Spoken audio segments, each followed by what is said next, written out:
For those of you online, welcome back. We want to start session 3, catalyzing systemic changes in the productive capacity. I would now like to invite our moderator, Mr.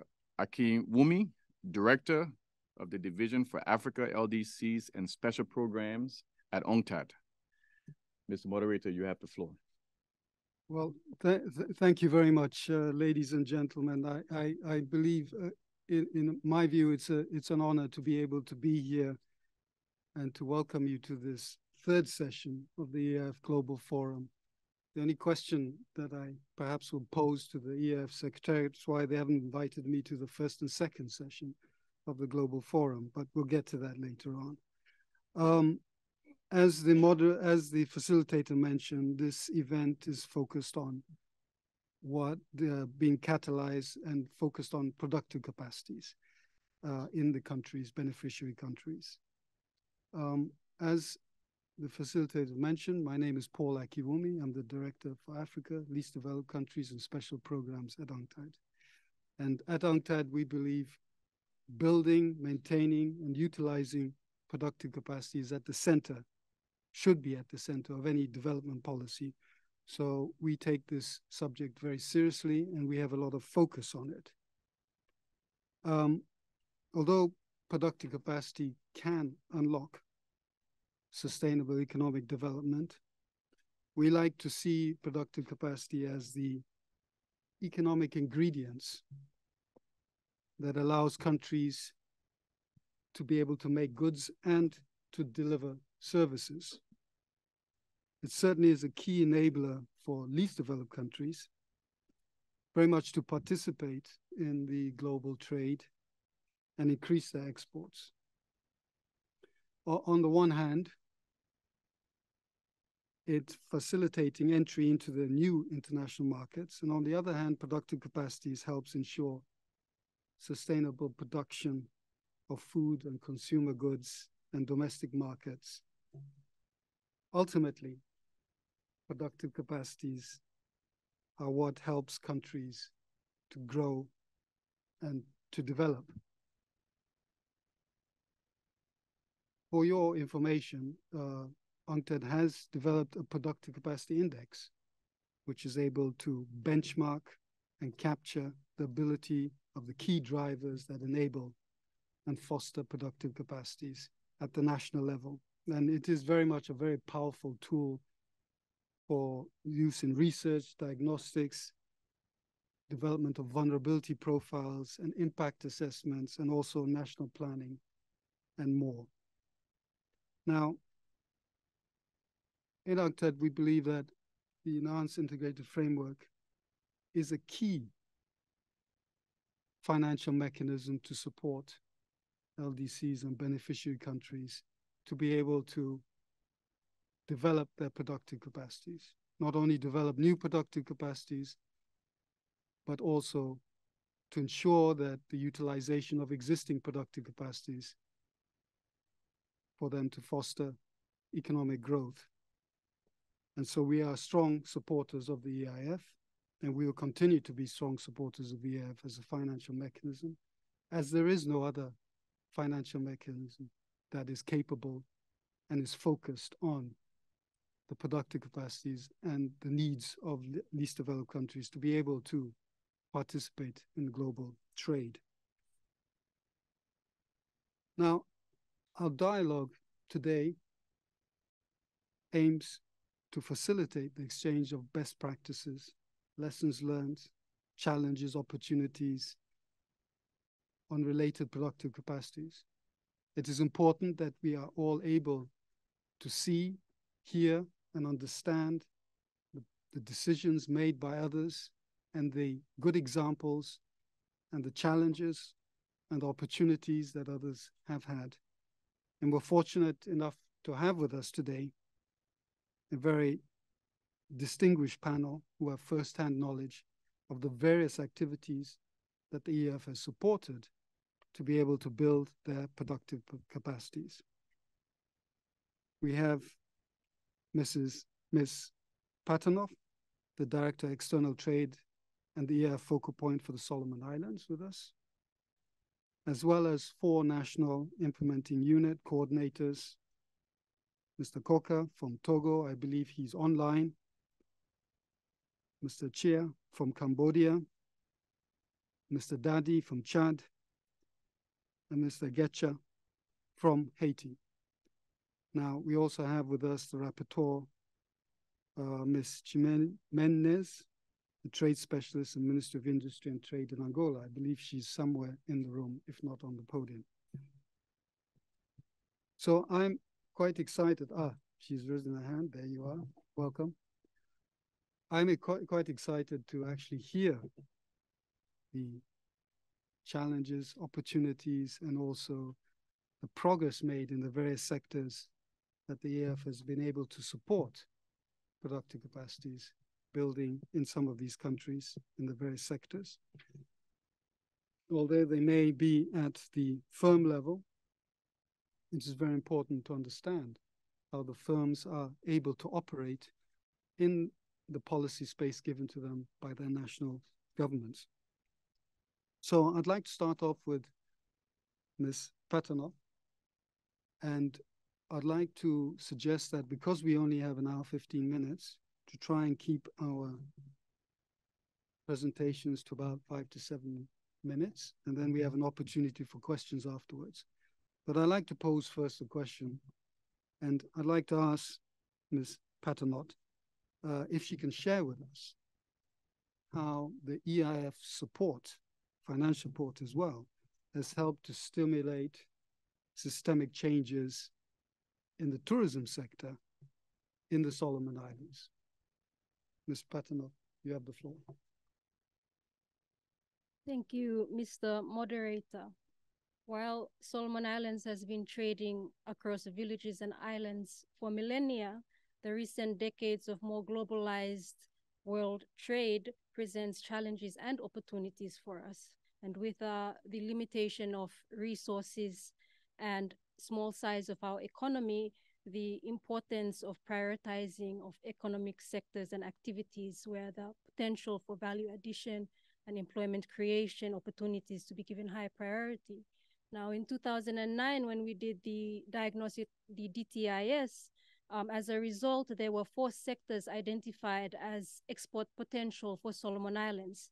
The first 3 are goods commodity sectors, and the 4th was a trade and services sector, specifically tourism. So prior to EIF, tourism was a neglected policy option, and consequently, most of its potential was untapped. Development partners' support in the tourism sector was also negligible. In 2014, we had the Solomon Islands Tourism Inclusive Development Project, SITIDE, Tier 2 project for EIF, and this was 1.5 million USD. It was implemented from 2014 to 2019, and the objective of the project was to promote tourism sector as a means to create livelihood opportunities for the people of Solomon Islands.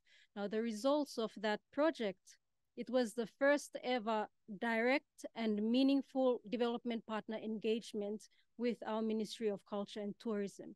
It produced our first ever Solomon Islands National Tourism Policy in 2015, and further the Solomon Islands National Tourism Development Strategy. And these were 2 very important documents in strengthening of economic linkages of tourism stakeholders, and especially so effective in our cruise ship industry development and supporting in that coordination of preparedness. We also developed in 2017 through EIF support a minimum standards and classification for tourism accommodation. And this is so important to appreciate what happened prior to EIF intervention. Initially, there was a lack of quality control and standards when it comes to tourism accommodation. At the time, 160 accommodation providers operating, of these only 10% could be sold to overseas wholesalers by our Solomon Islands Visitors Bureau. The remaining 90% fell well below international standards. So the tourism accommodation and classification standards was quite crucial and an effective tool to provide a set of measurable criteria and outlining items and services that must be in place for tourism accommodation. We had tourism operators who were saying this is a resort when it was actually a homestay. So I think it was through this support where benefactors were mostly the tourism operators themselves. It was quite important. It is also important that the tourism policy, it was crucial for inclusivity of the wider aspects of Solomon Islands culture and society, and recognizing the important synergies between tourism and agriculture, as well as tourism and culture, to stimulate opportunities and improve procurement of local products in the tourism value chain. We constructed in 2018 a handicraft center through EIF support. And this is just a small example of small scale leveraging we did, where when we did the design of the handicraft center, we found that the cost to construct it was 1.5 million USD, whereas the EIF contribution to that activity was 150,000 USD. So we did a donor roundtable, and the Republic of China jumped in and they contributed 600,000 USD, and Solomon Islands government contributed 800,000 USD. And this was so important because we recognize that 5% of total tourist revenue income is from the sale of handicrafts. And it provided a home for our handicraft makers, whereas previously they were selling on the roadsides under beach umbrellas, and encouraging indigenous entrepreneurs to participate in income-generating activities. We further increased the capacity of the Solomon Islands Visitors Bureau to enable it to effectively undertake destination marketing, digital marketing, and also rebranding of Solomon Islands, such as you see on the screen. We supported in the School of Tourism and Hospitality at the Solomon Islands National University, and EIF support was specifically in the culinary trainings. And when we were involved back in 2015, it was only the School of Tourism and Hospitality was only providing certificate level programs for tourism and hospitality. However, today we now have diploma programs as well as bachelor degree programs. So it's come a long way, where also the government has supported in sustaining what EIF has initiated. Visitor yield has been enhanced. Upon project completion in 2019, arrivals had increased by 44% compared to project commencement in 2014. Tourism services as a percentage of GDP increased by 17.7% from 2014 to 2019. And the government has put in quite a bit of effort in mitigation of the impact of COVID and development of tourism recovery plans, and in encouraging domestic tourism. But also tourism, it has provided Solomon Islands women with more opportunities for economic empowerment, and particular Solomon Islands women are responsible for 90% of the income generated through tourism. So the EIF contribution provided the tourism sector with a push towards an upswing trajectory. And we have realized that in this process that we have shaped the sector to suit Solomon Islands context, eco-destination, ecotourism, providing a comparative advantage via its upstream and downstream linkages and employment generating poverty alleviation capacities. And it has provided us with an opportunity for export test marketing of new products. The work of the EIF has further contributed to that wider community and rural inclusivity in development. So it is resource owners who are in the driver's seat towards sustainable development. Much of our local tourism operators, it is estimated that only 5% of Solomon Islands accommodation is foreign owned. So this is where I think providing that support to resource owners was quite crucial. This positive upswing has certainly been mirrored by the Solomon Island government's commitment to tourism development, and we have recently completed our second international airport. We have signed air services agreement just in July with China and New Zealand, and we're pursuing another 2 by the end of the year. So we are quite optimistic with the improved connectivity, and we're looking further at professional services and business or recreational tourism. We are hosting the Pacific Games in November, where we hope that this would kind of bring us back to those pre-COVID arrival numbers. And we are quite excited because as a result of construction over the past 3 years for 8 stadiums, we are now looking at developing sport tourism development policies.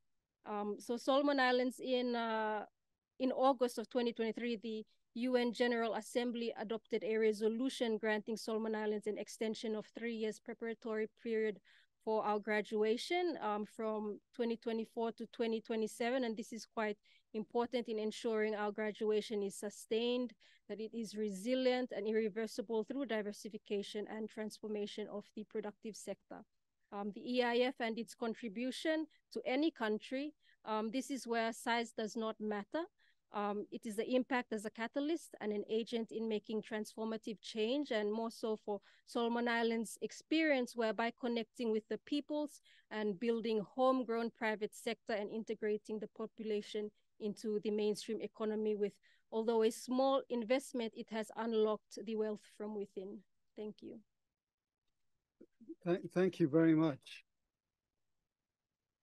Thank you very much. I was very intrigued by the injection of support from the EIF, what it did for your tourism sector, not only the development of policies, but also development of international standards to be part of the global trade and global tourism sector, the creation, the linkage to the creative economies, the inclusiveness, economic empowerment of women, and certainly I'm sure youth, because youth play a major role in the tourism sector.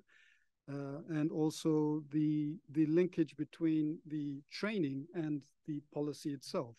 You mentioned very much about the School of Tourism and Hospitality. Now you have degrees in that.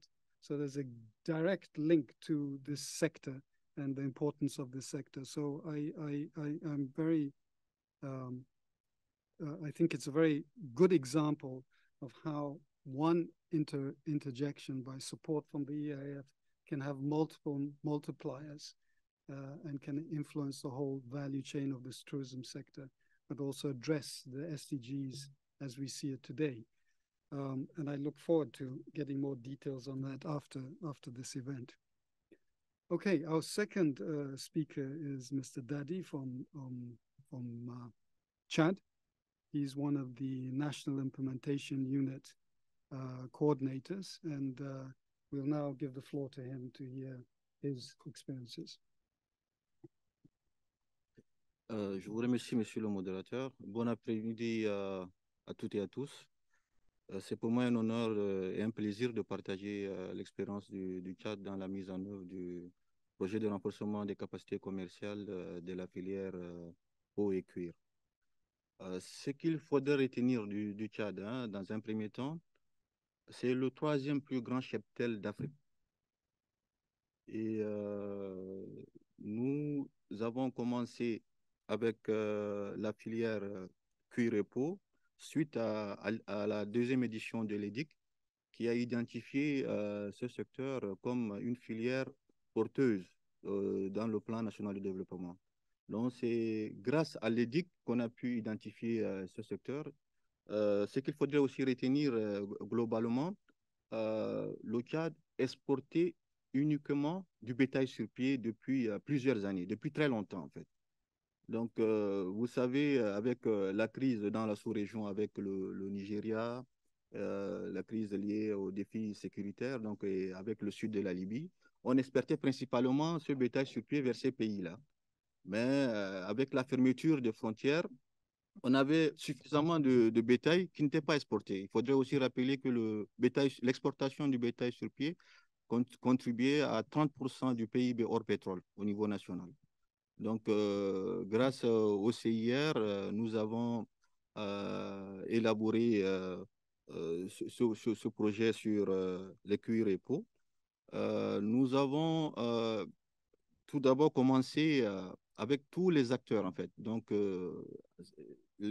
à partir de l'élevage, les différents éleveurs, ceux qui font dans la collecte, donc les collecteurs, les bouchers, ceux qui font dans la tannerie. Donc, l'appui du CIR dans ces différents secteurs par rapport à ces différents acteurs, c'est beaucoup plus focalisé sur le renforcement des capacités et un appui vraiment significatif en termes de matériel et d'équipement.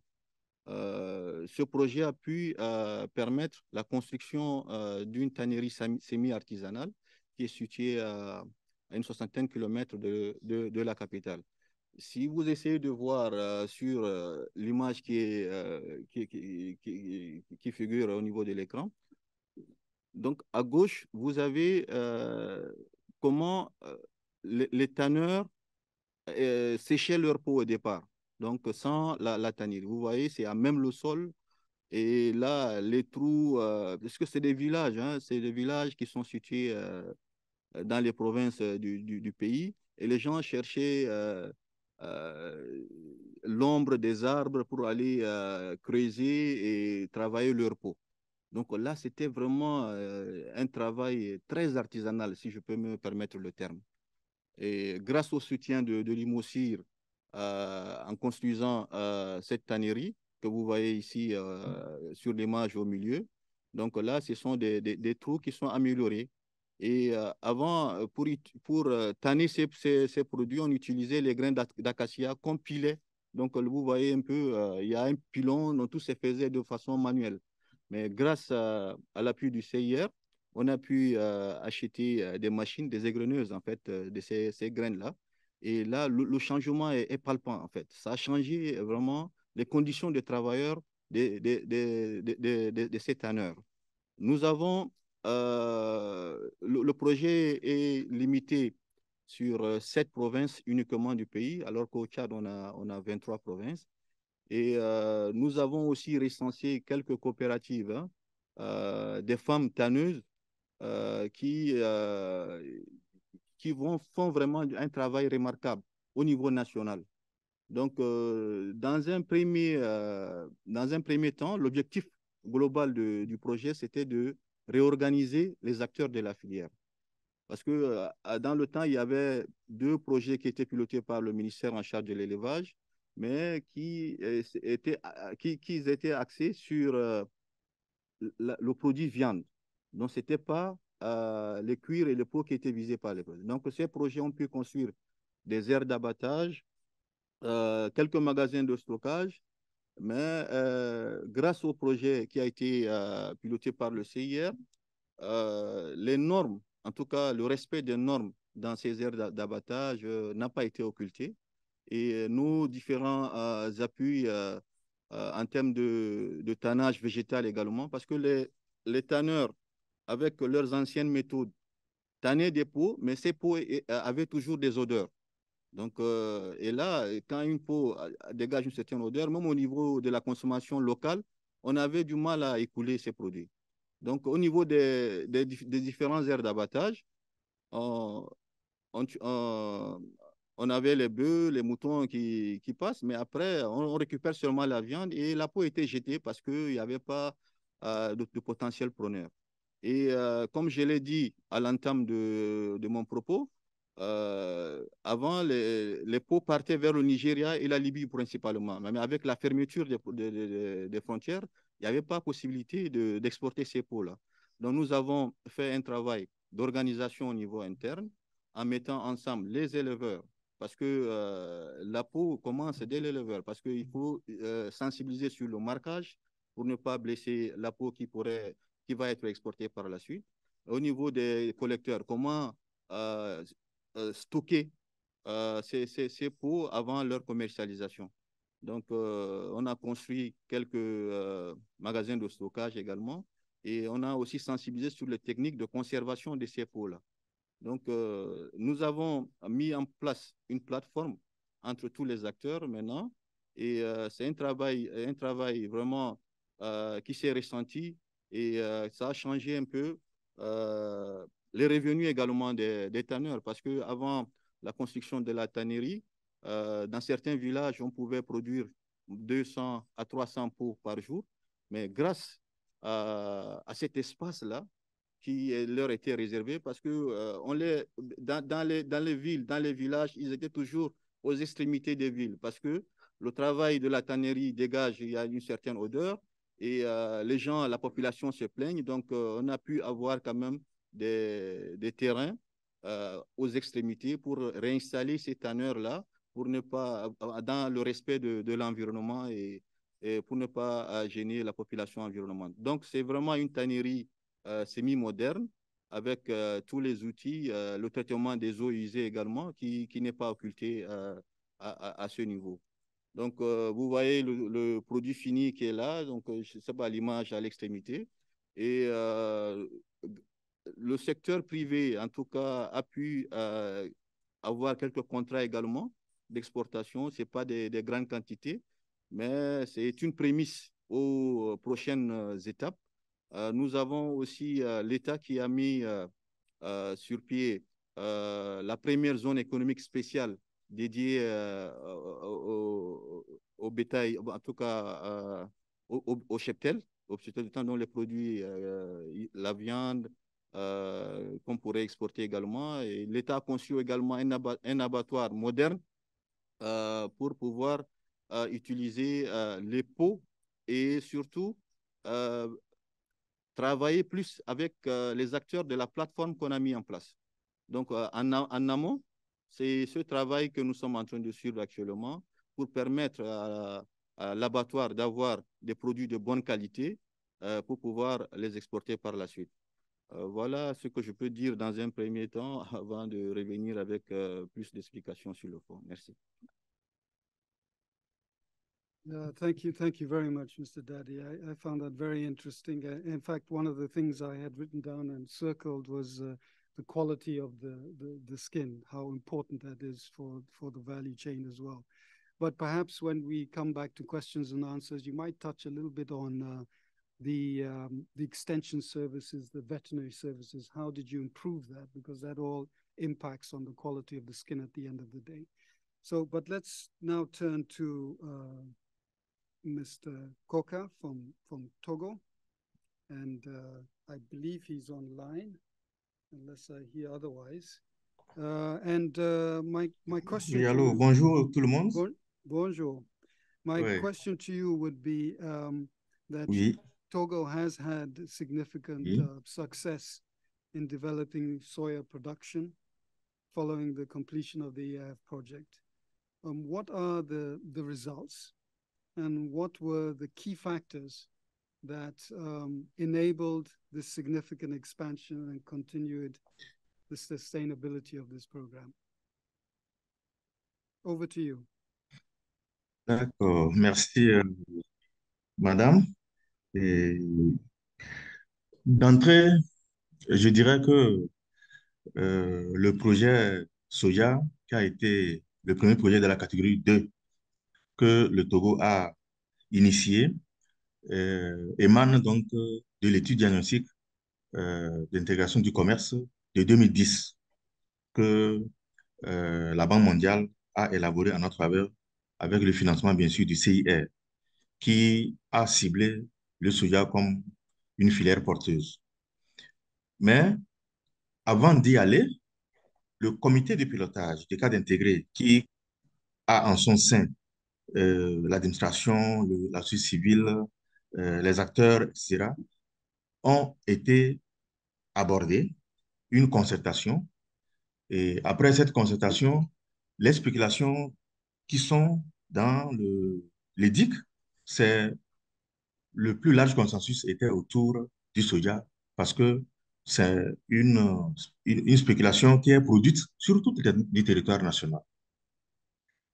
Alors, dans le but donc de réduire la pauvreté et de permettre aux acteurs d'avoir plus de revenus, donc le soja a été retenu. Les concertations ont continué pour trouver les thématiques, pour trouver les éléments, les actions qui peuvent vraiment permettre à toute la filière de s'épanouir. Alors, toutes ces consultations ont abouti à la formulation donc du projet que nous avons dénommé projet de renforcement des capacités productives et commerciales de la filière soja au Togo. Donc, d'un commun accord, il s'agissait de contribuer à l'accroissement des recettes d'exportation d'une part et d'améliorer les revenus des acteurs. Alors, les actions qui ont été retenues et qui ont permis à la filière aujourd'hui d'être ce qu'elle est, c'est l'amélioration des capacités des unités de transformation elles-mêmes. Huile de soja, galettes de soja ici, etc. La mise en place d'un mécanisme de financement opérationnel par rapport aux IMF. Voilà. Et également le renforcement des capacités organisationnelles même et techniques des acteurs. Euh, L'accompagnement dans la mise en place des regroupements par maillon, les producteurs, les transformateurs et les commerçants, pour donc sortir une interprofession qui aujourd'hui fait notre fierté. La mise en place également des textes réglementaires qui n'avaient aucun texte qui accompagnait donc la filière. L'opérationnalisation de la délivrance des agréments d'achat et des agréments d'exportation. Nous avons également précisé, donc, retenu l'amélioration de la production du soja brut à travers donc, des semences certifiées que nous avons distribuées pendant 3, 4, 5 ans, campagne, et les acteurs ont compris effectivement qu'il faut aller aux semences certifiées et il y a une structure, l'ITRA, qui donc a mis en place les semences de base que les producteurs, les semenciers ont pris pour multiplier. Alors, tout cela a permis à tous les acteurs de savoir qu'à partir des semences certifiées, les rendements sont meilleurs. Également, on a fait la promotion donc, du soja à l'intérieur comme à l'extérieur par l'accompagnement des acteurs aux foires internationales pour signer des contrats d'affaires, etc. Le diagnostic des besoins de transformation avec les IMF, les procédures de contrat entre les producteurs et les transformateurs ou les producteurs et les exportateurs. Donc, un contrat, il faut qu'il soit signé avec toutes les conditionnalités qui permettent de pouvoir aller au bout sans pouvoir perdre par ici ou par là, respecter les clauses. Donc, il faut que les clauses, tout ça là, c'est des éléments que les acteurs ne maîtrisaient pas. Également, euh, pour la production, les itinéraires techniques, les normes, les conditions de récolte, les conditions ou post-récolte. Également, des magasins ont été construits pour permettre aux producteurs et aux acheteurs de pouvoir stocker. Ça fait 4 grands magasins à travers donc, le pays. Euh, la mise en œuvre donc, du projet a été pilotée en partenariat avec l'ICAT, Institut Conseil d'appui technique, l'ITRA, Institut technique de recherche agronomique, la direction du commerce intérieur et de la concurrence, la direction du conseil des produits de la méthodologie légale, la direction de l'industrie, les organisations et associations professionnelles, également la chambre du commerce. Alors, c'est pour dire que c'est tout ce panel d'acteurs qui ont contribué donc à la mise en place et à la mise en œuvre donc de ce projet. Alors, de manière systémique, des résultats ont été engrangés. Euh, Nous avons près de 300 millions pardon, de francs CFA euh, de crédits de campagne qui sont négociés chaque année. Un fonds de soutien à la commercialisation de 100 millions de francs CFA est mis en place et une ligne de crédit suffisante est négociée auprès des institutions financières. Comme résultat, le volume de production de soja est passé de 24 572 tonnes en 2015 à au-delà de 90 000 tonnes en 2020. Le volume d'exportation est passé de 9 450 tonnes en 2015 à plus de 60 000 tonnes en 2020. Également, les recettes d'exportation pour le Togo sont passés de 4 253 851 en 2015 à plus de 100 millions en 2020. Nous disons également que nous avons près de 10 entreprises exportatrices de soja appuyées par une participation de 2 fois internationale en 2017 à Biofac en Allemagne et à Gulfood, Émirats Arabes Unis. Une centaine de contrats établis, 2 contrats de livraison de 754 tonnes de soja biologique pour la Hollande et 500 tonnes de soja conventionnel pour le Vietnam, avec des contrats qui se sont poursuivis en 2018-2019 et actuellement. Donc, nous avions été en 2019 le premier exportateur de soja bio vers l'Europe. Et en 2022, je crois que nous sommes 3e. C'est pour dire que euh, la bataille continue et surtout l'appui de l'interfession qui est vraiment sur les qui-vive et qui se bat pour la survie et la pérennité donc, de la filière.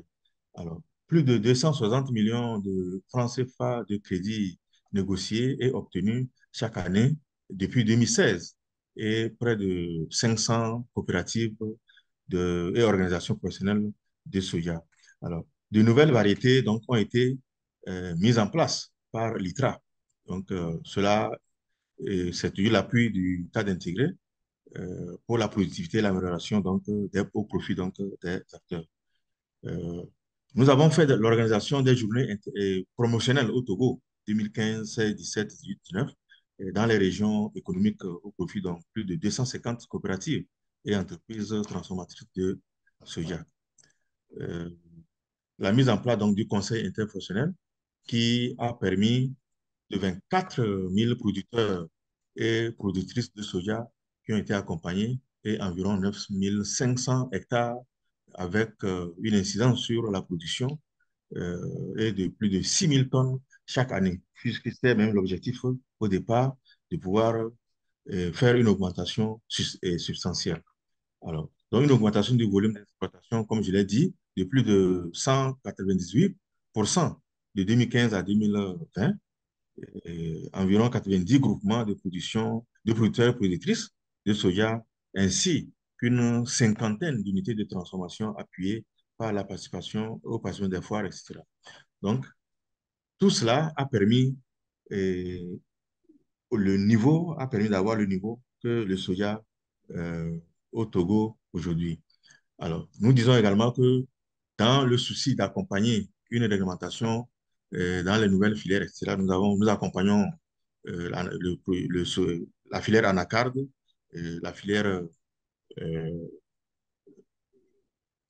oui, la filière anacarde et la filière qualité, qui également sont en bon point par rapport aux avancements.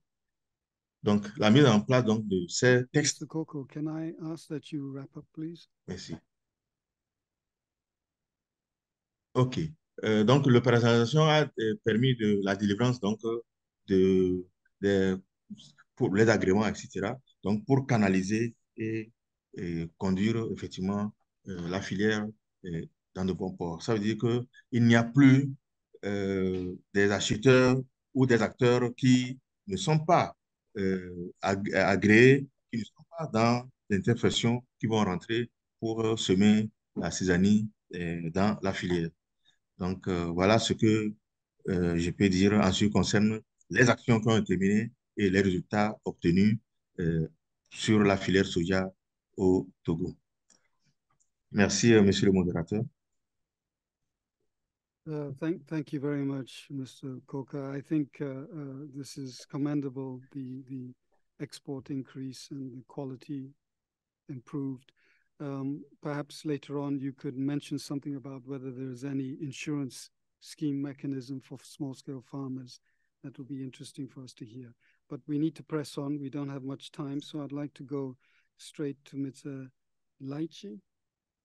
If you can please, my question to you is that Cambodia has really received a lot of support from the EIF into a range of various sectors. And how is the EIF support been particularly catalytic in building productive capacities in Cambodia.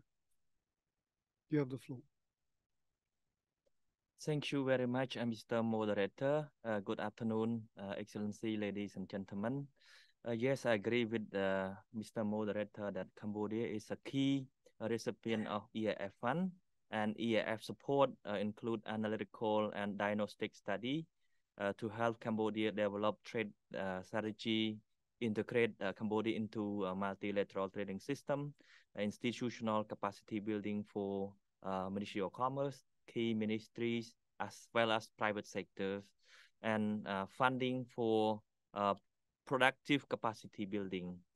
And for us, from the Ministry of Commerce perspective, we count on the ability of domestic industry to produce more so that we can increase our export capacity in international markets, so that we can make ourselves more competitive in the market. For Cambodia, EIF intervention through a program called Cambodia Export Diversification and Expansion Program with 2 phases. But this afternoon, I'm going to mention only 2 sectors, which are very important for Cambodia, because the 2 sectors contribute to job creation and poverty reduction in Cambodia. The 2 sectors are rice and cassava, and with the EIF interventions through the program, we call in short CDAP, CDAP 1 and CDAP 2.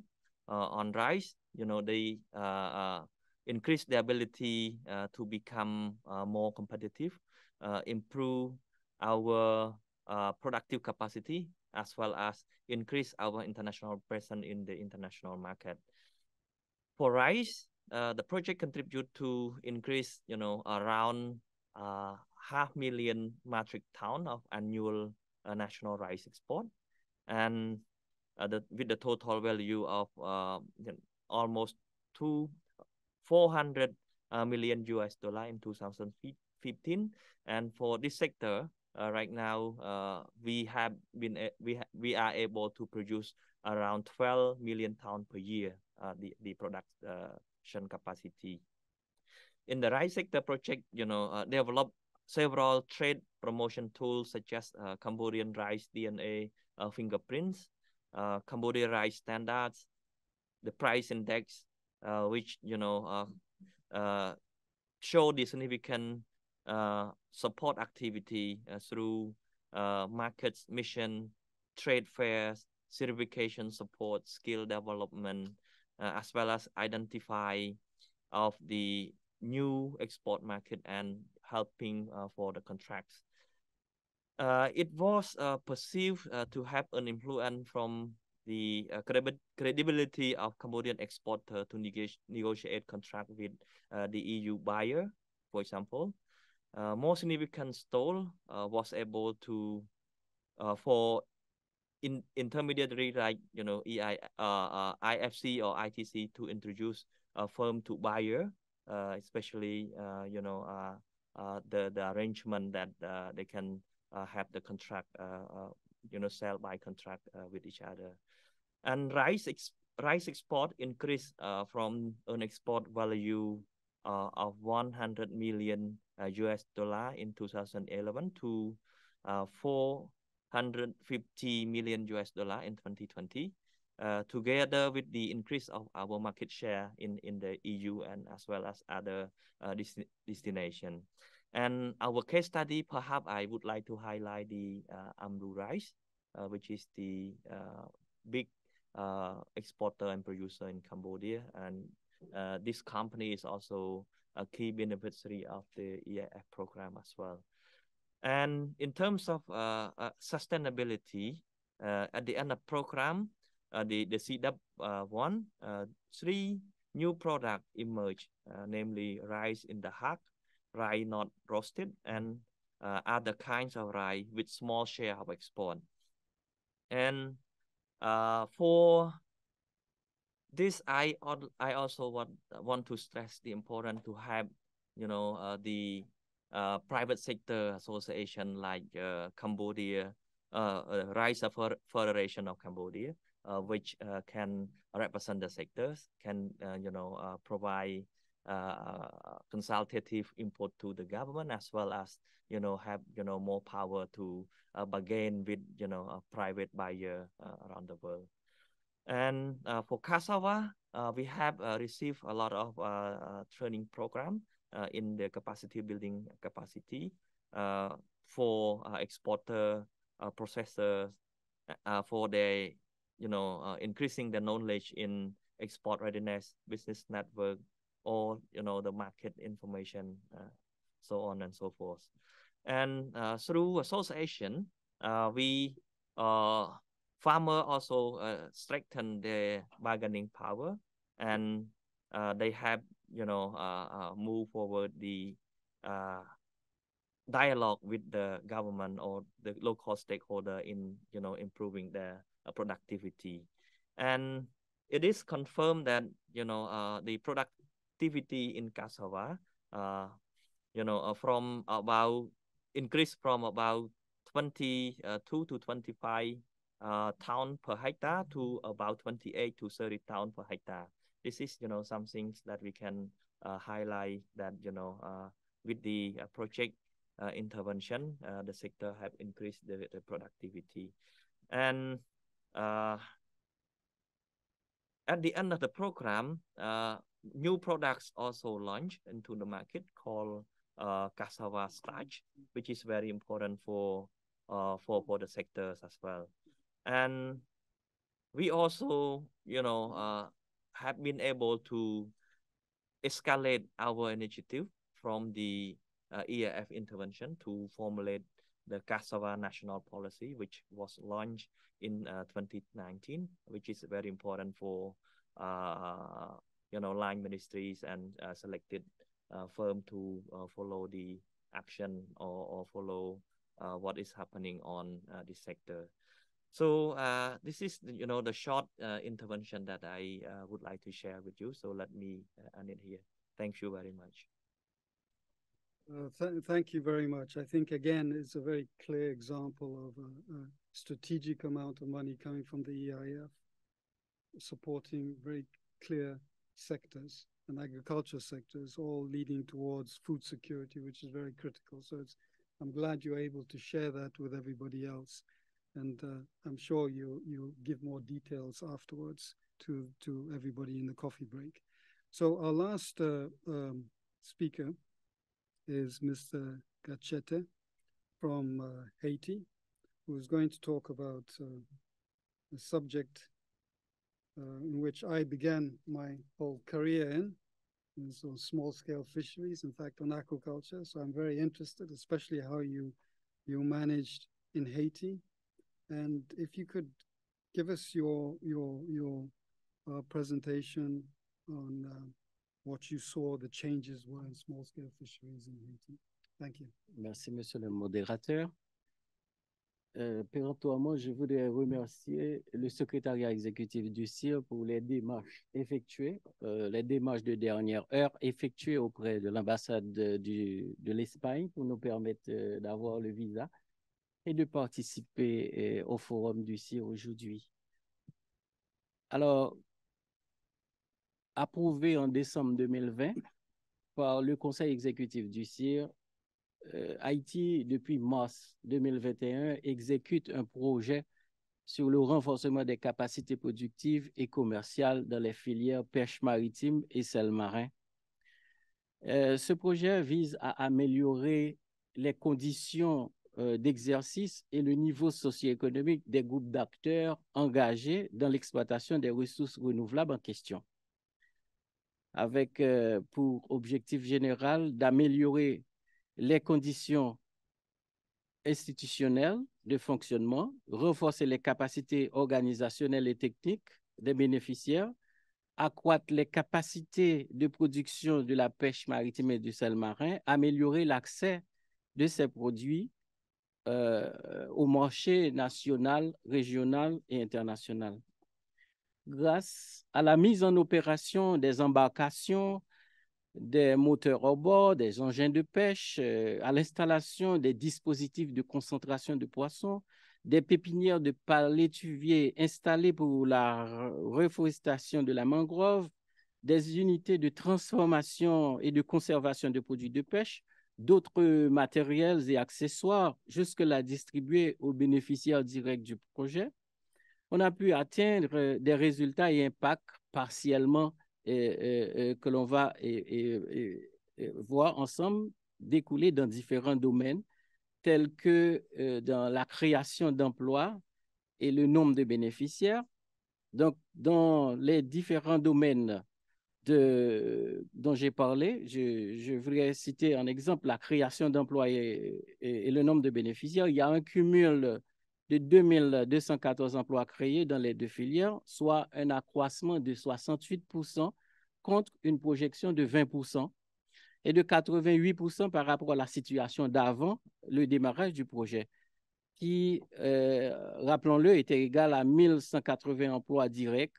Les 2214 bénéficiaires de ces emplois comprennent 572 femmes, soit 26%, et 783 jeunes, environ 35%. Il y a un cumul aussi de bénéficiaires pour les deux filières, dont 71 308 femmes, 52% des bénéficiaires, et 50 952 jeunes, soit 37%. De ce total, la fraction des bénéficiaires directs compte pour 1773 individus, dont 570 femmes, soit 26%, et 619 jeunes, 35%. Sur le plan de la production et la commercialisation et valeur marchande, on a enregistré le passage des captures cumulées de produits halieutiques des 17 structures associations de pêcheurs accompagnés au niveau de la composante pêche de 115 à 142 tonnes métriques par an, soit une augmentation de 23,5% contre une projection de 30% par rapport à la situation d'avant l'exécution du projet. Donc, les 142 tonnes métriques de produits halieutiques capturés ont une valeur marchande d'environ 1 139 720 $ américains l'an, soit un accroissement de 100% par rapport à celle des 115 tonnes capturées par les bénéficiaires avant le début du projet. L'approvisionnement, ces produits ont permis à l'approvisionnement de plus de 10 grossistes de l'aire métropolitaine de Port-au-Prince, la capitale, la deuxième ville du pays, le Cap-Haïtien, et certains supermarchés des Gonaïves, qui est la troisième ville du pays, par environ 32 agences dans la zone d'intervention du projet en produits de pêche, comptant pour environ 10% des captures, soit 14 tonnes métriques par an, exportées vers la République dominicaine, le Canada et les États-Unis. Mais pour les exportations, l'espèce généralement utilisée et exportée, c'est la langouste couramment appelée le homard. C'est le Panulirus argus, pour une valeur environ de 75 000 $ américains l'an. C'est peu, mais c'est un tout début. Et avec les matériels, la formation, le renforcement des capacités, la tendance est à la hausse. Il y a, sur le plan de constat et effets environnementaux, on a assuré une sélectivité des engins de pêche en évitant la promotion et l'utilisation de tous ceux qui sont préjudiciables au recrutement des juvéniles et à la dégradation des habitats, bref, au renouvellement de la ressource. Donc, le projet a pu aider à une éducation environnementale au profit des jeunes, surtout au profit des écoliers, de leur très jeune âge, sur les fonctions des forêts de mangroves et dans les écosystèmes marins côtiers, comme composante du système de support de la vie aquatique. On a pu constater un changement progressif de conception, de compréhension, de comportement et d'attitude chez les jeunes et quant au rôle qu'ils peuvent jouer dans la protection et la restauration de la mangrove à partir de cette innovation technologique. Et en grande partie, c'est une perspective de fierté pour ces jeunes qui ont pu intervenir pour la gestion des pépinières de palétuviers, pour la réhabilitation de la mangrove, dans aussi la retransplantation de ces plantules au niveau de la côte de l'axe côtier Artibonite nord-ouest du pays. Le projet a aussi pu mobiliser des partenaires techniques et financiers. Et jusque-là, il y a les fonds de la contrepartie nationale dont on garde un certain niveau d'optimisme quant aux démarches entreprises auprès de la coopération japonaise pour couvrir au moins quelques mois d'exécution du projet avec un montant de 0,5 million de dollars au-delà du 31 décembre 2023. Monsieur le modérateur, je crois avoir dit. Thank you very much indeed. This is, in fact, UNCTAD has a program in Haiti, and I'm surprised we haven't connected yet, but this is a classic example of a project that hits on various aspects of the SDGs, on environment, on job creation, on gender, on the youth, dealing with food security, and also at the same time, a lot of benefits for the country for exports. Perhaps when somebody asks you a question, you might want to touch a little bit on the quality phytosanitary standards, the infrastructure that has developed to be able to increase the exports to various different markets. Now, I think we've come to an end of our presentations, and they've been very interesting presentations. And now I'd like to open the floor to all of you. I would like, though, to say that please, if you have a question, please state your name and your designation, and also who you're addressing the question to.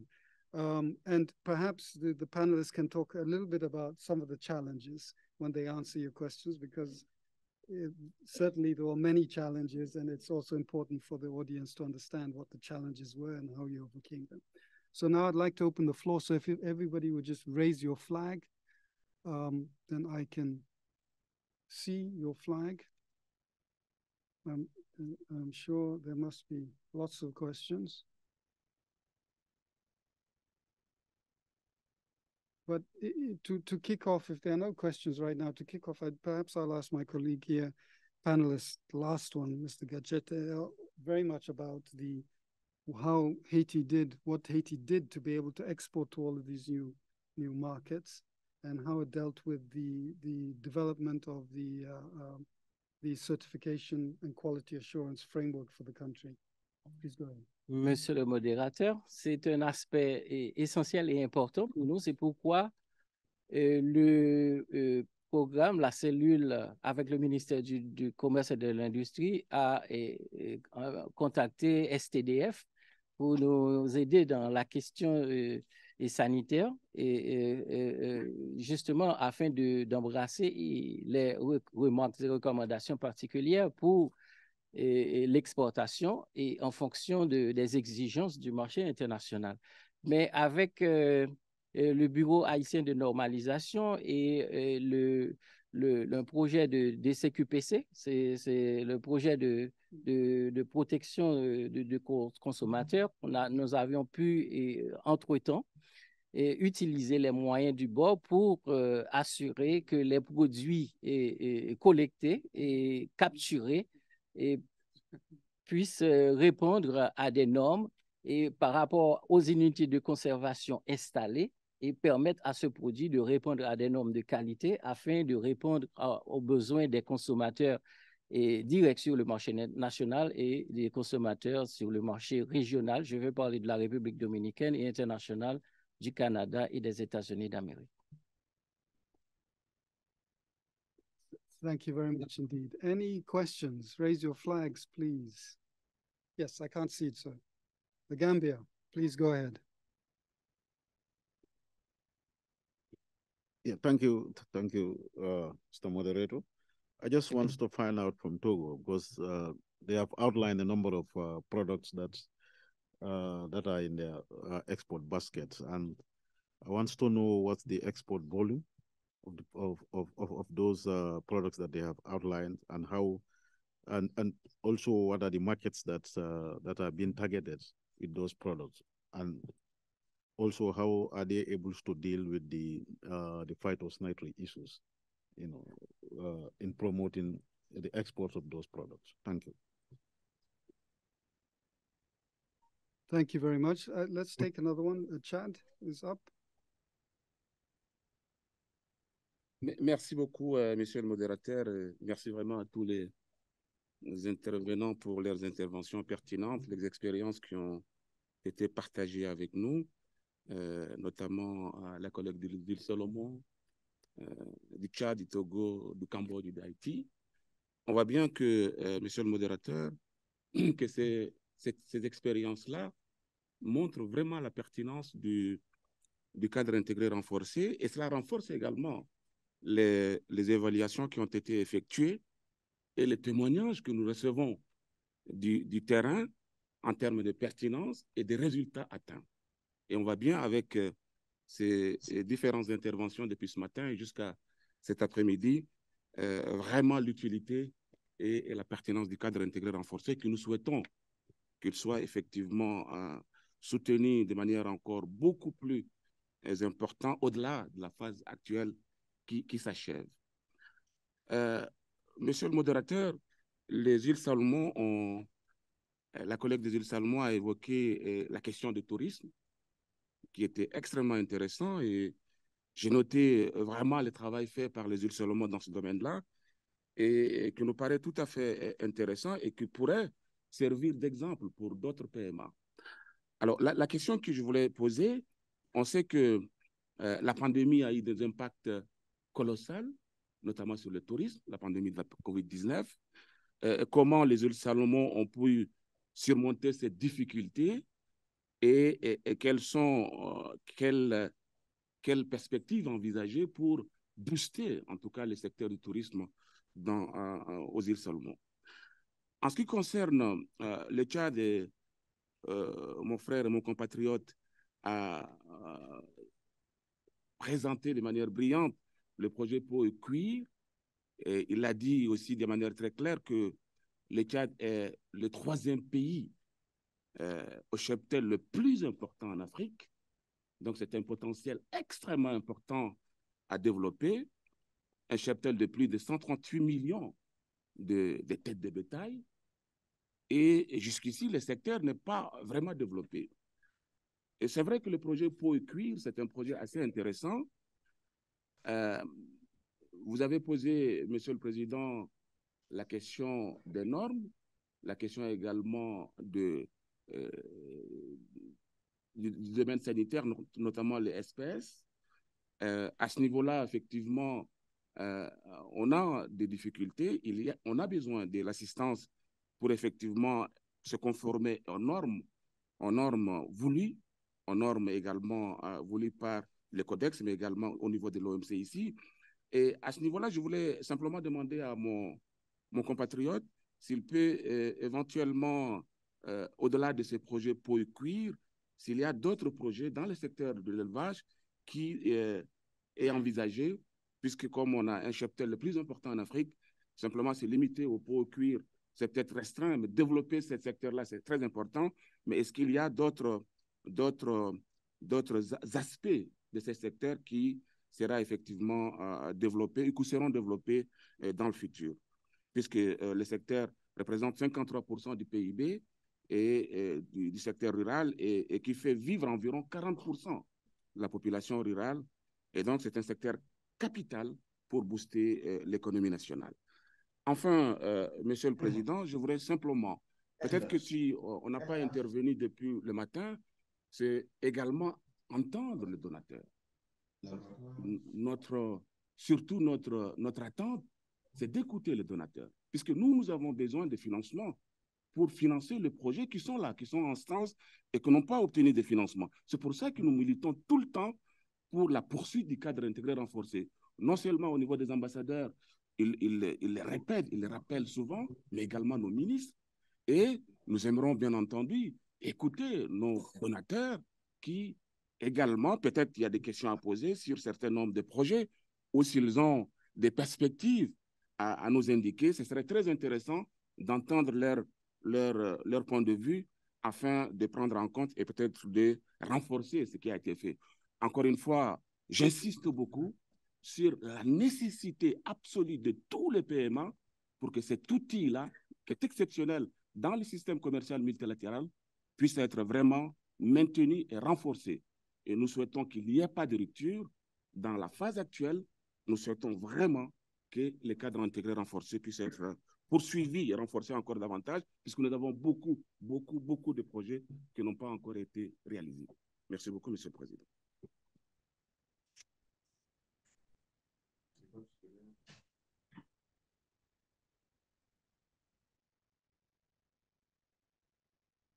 Merci beaucoup, Monsieur le modérateur.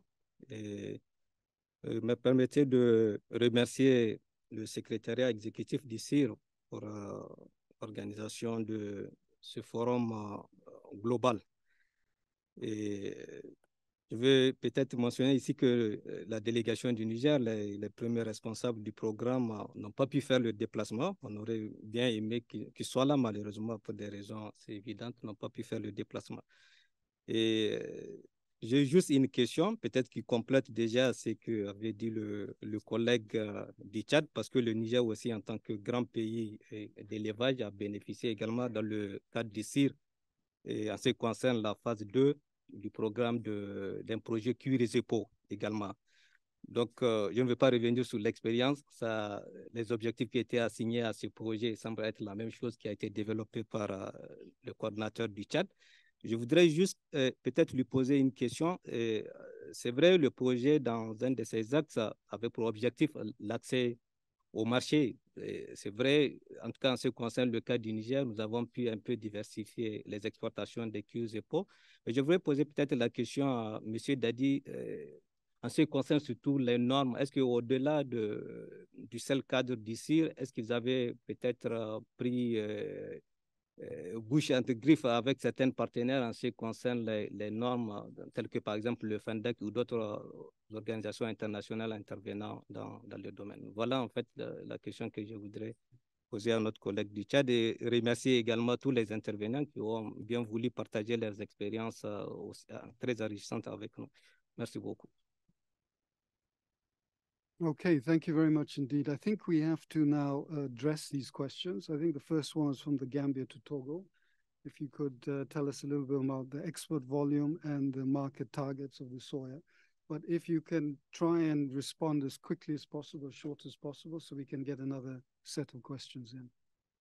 You have the floor. D'accord, merci, merci madame. Le volume d'exportation, je crois qu'il a dit au jour d'aujourd'hui, le volume des exportations de la graine de soja est au-delà de 10 milliards de francs CFA. Et la valeur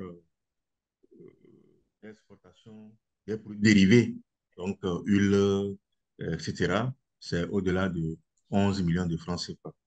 Et donc, les marchés ciblés, comme je l'ai dit tantôt, pour le soja biologique, c'est plus l'Europe. Et pour le soja conventionnel, il y a également l'Inde qui est visée. Mais toutefois, selon les volumes de production annuels, c'est que les acteurs sont à la recherche d'autres marchés. Et c'est pour cela nous avons eu à renforcer les capacités des exportateurs sur les trade maps, etc., pour les recherches des débouchés de leurs produits.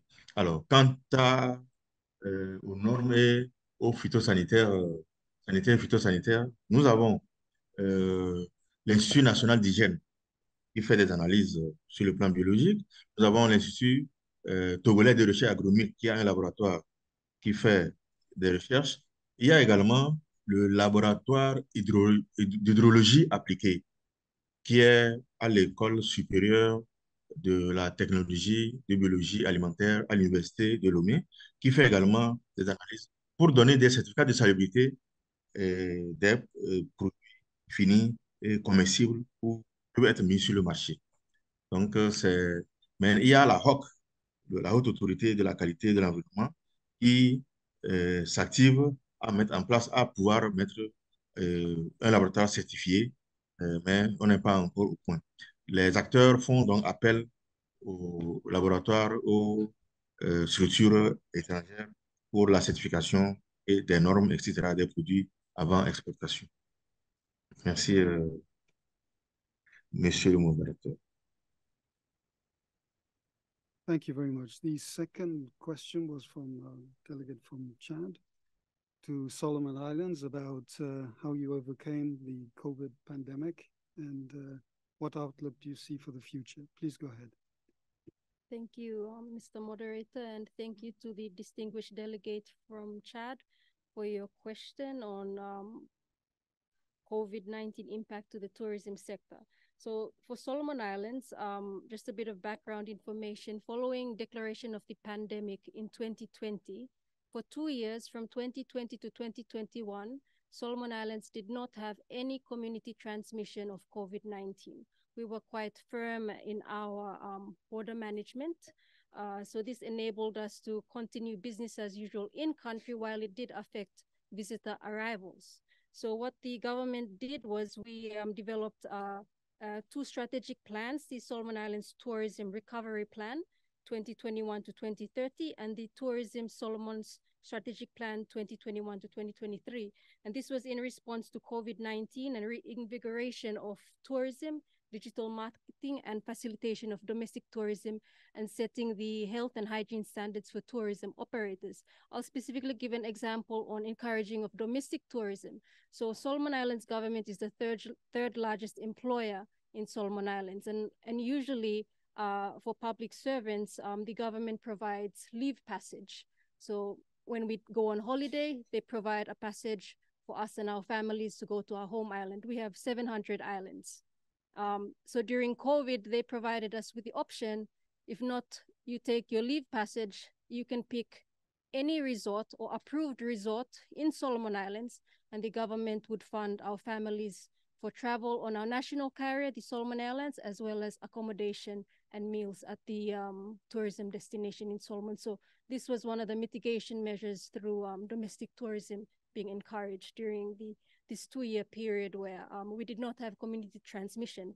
We first had community transmission in January of 2022, and then borders reopened in July of 2022. But during that period, we did not stand still. There was a lot of construction occurring in our capital, Honiara, in upgrading our roads, in upgrading our international airports. And as I mentioned earlier, we're preparing to host the Pacific Games in November, where we are expecting to invite 24 countries or receive 24 countries to our shores in November. And this is 24 countries in the Pacific region, including Australia and New Zealand, to participate in 24 sporting events. So for the past 3 years, we have pretty much been under construction. So while we have managed to deter COVID community transmission for 2 years, we have still been receiving professional services into the country for infrastructure development. So I think our focus had shifted in utilizing these professional services and the tourism that comes with that. So in 2023, first quarter, this was the first time for us to, I think, pick up numbers again. And we do have an outlook, a trajectory where we are anticipating to pick up that 2019 numbers before the pandemic. And I think this would also be boosted through receiving of 24 countries and their athletes in November as well. Thank you. Thank you very much. I think I'll go straight to the question from my colleague from Niger, because it's similar to the second question of the distinguished delegate of Chad. It's about market access with regard to the livestock and the standards, the issue of standards, and whether you've been able to partnership with other actors. Please go ahead. Merci, monsieur le modérateur. Je remercie également les délégués du Tchad et du Niger pour leurs questions très pertinentes. Justement, la question de la norme est vraiment cruciale hein, dans tout ce qui est exportation de nos jours. Hein. Ça touche tous les aspects, tous les produits également. Et cette question a été vraiment au centre de l'exécution, de la mise en œuvre de notre projet. Au Tchad, nous avons une nouvelle agence, hein, l'agence tchadienne de normalisation qui a été créée tout récemment. Mais l'IMOCIR l'a saisi officiellement pour mettre en place un comité technique en charge d'élaborer des normes dans le domaine de l'élevage, des produits issus de l'élevage. Et le groupe, ce comité technique a été mis en place par la désignation des différents membres qui le composent. Et maintenant, nous sommes aussi membres de l'ISO, membres de l'ARSO, membres de l'INPI aussi, donc, qui est basé en Turquie pour les normes halal, tout ça. Donc, il y a un travail de réflexion qui est mené au niveau national pour pouvoir élaborer les premières normes concernant les produits issus de l'élevage. Donc, le travail est en train de se faire et d'ici peut-être la fin de l'année, on aura les premières normes nationales. Au niveau du Tchad, nous n'avons même pas encore de normes nationales. Donc, ça peut être une norme nationale ou bien une norme internationale qu'on peut transposer. Mais je voudrais souligner qu'au sein de l'équipe de l'IMOCIR, nous avons une mise à disposition hein, d'un expert en élevage qui nous a été affecté officiellement par le ministère en charge de l'élevage du Tchad. Donc, c'est lui qui coordonne tout ce qui est comme activité d'assistance technique et de renforcement des capacités pour pouvoir aboutir à la certification Wet Blue. Donc, c'était ça l'idée de départ. Mais au fur et à mesure qu'on évoluait, on s'est rendu compte qu'il y avait énormément de travail à faire. Et nous avons prévu une deuxième phase de ce projet. On a même élaboré un document qui va beaucoup plus se focaliser sur les normes relatives au cuir et peau dans une autre phase. Donc, le projet est déjà ficelé avec un montant connu, une période de temps, et nous sommes à la recherche de partenariats. Donc, ça peut être aussi avec le CIR ou avec un autre partenaire.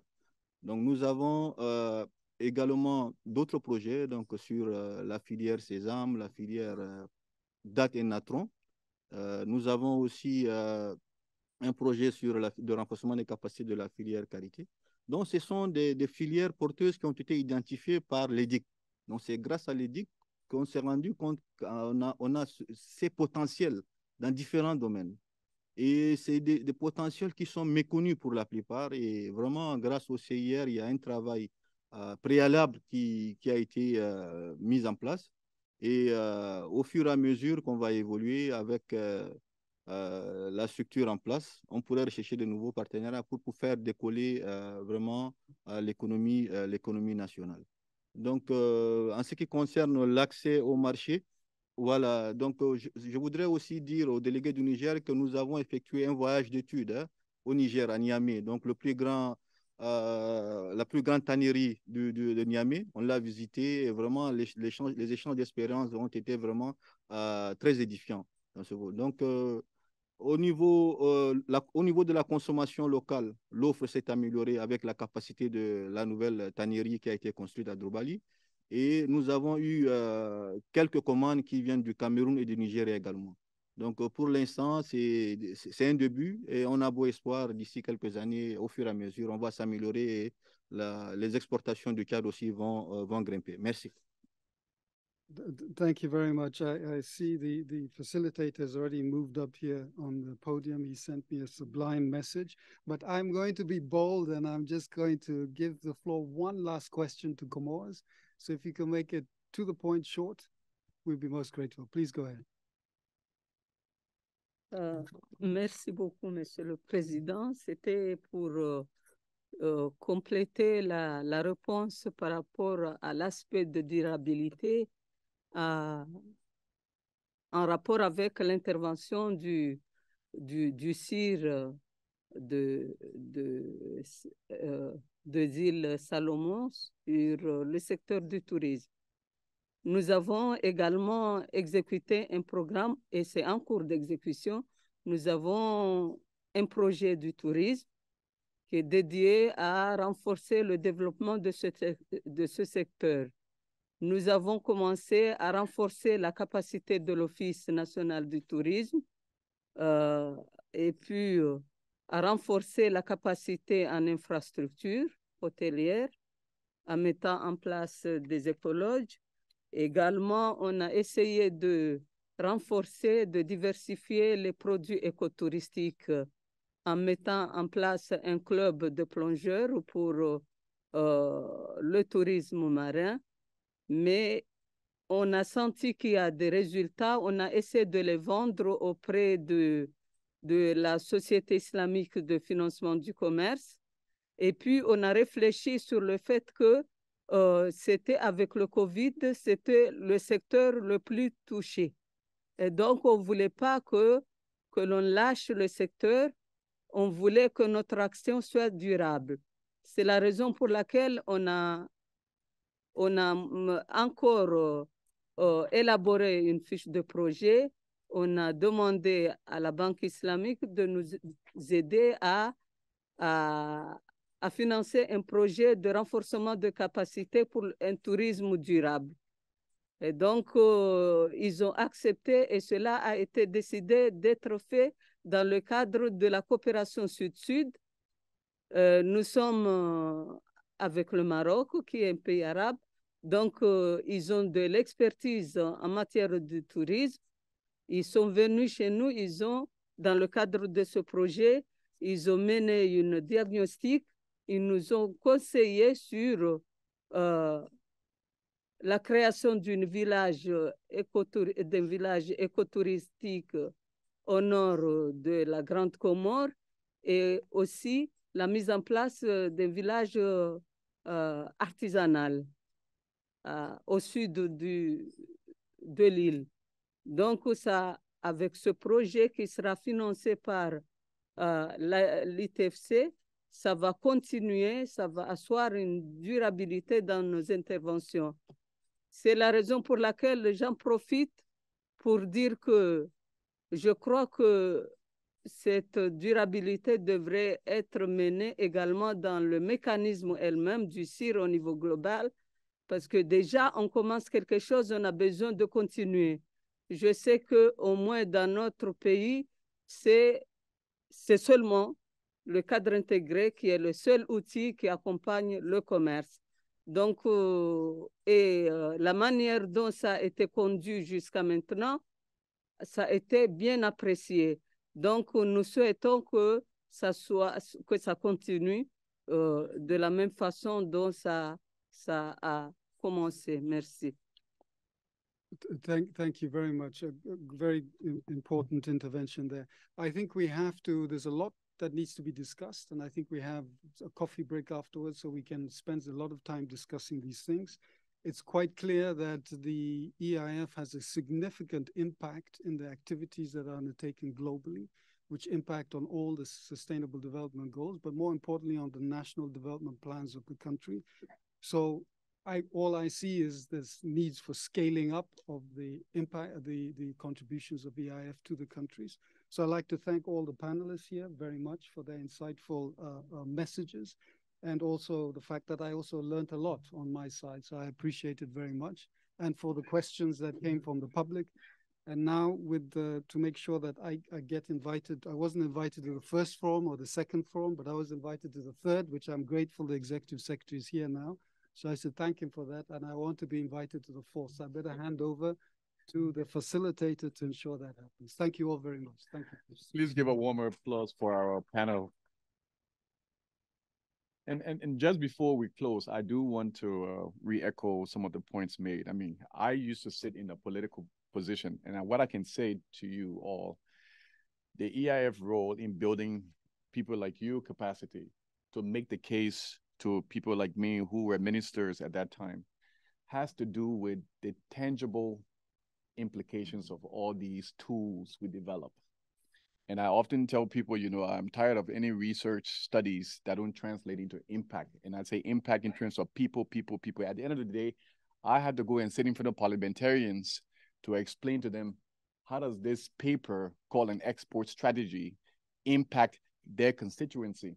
And so this is why capacity building in terms of not only the productive capacity, but human capacity at the trade ministry is absolutely important. If you go to most countries like ours, I tell people, go and visit the Ministry of Finance, go and visit the Ministry of Justice, and go and visit the Ministry of Commerce and Trade. And based on how they look, that would tell you their proximity to the center of power. And so our job was much tougher to make a case for additional funding for our budgets to support programs. And so oftentimes politicians don't want to hear about the launch of your export strategy. They want to know, if you launch an oil palm export strategy, how many private sector investors have come into that sector? What is the value chain that has been built? Have we put in place this necessary infrastructure, the systems needed to qualify us to export? And when you can do that, you've won them over. And that's how we were able to do it successfully. So building local capacity on the productive side, you're going to explain, like in one of our cases, we were promoting the local rice production. And we promoted it in the sense that we wanted the Ministry of Education to come on board for the school feeding programs, because in the rural community, we wanted our children eating the local rice, because when the imported rice ran out, they ate the local rice. So to improve the productive capacity of rice growers, we were able to convince the Minister of Education to mandate that the school feeding programs must use local rice. That transformed the producers of local rice in the country. And so those sort of tangible capacity support is what politicians look for, and that's what gets you political will to expand and achieve scalability. So thank you all for this wonderful session, and enjoy your break.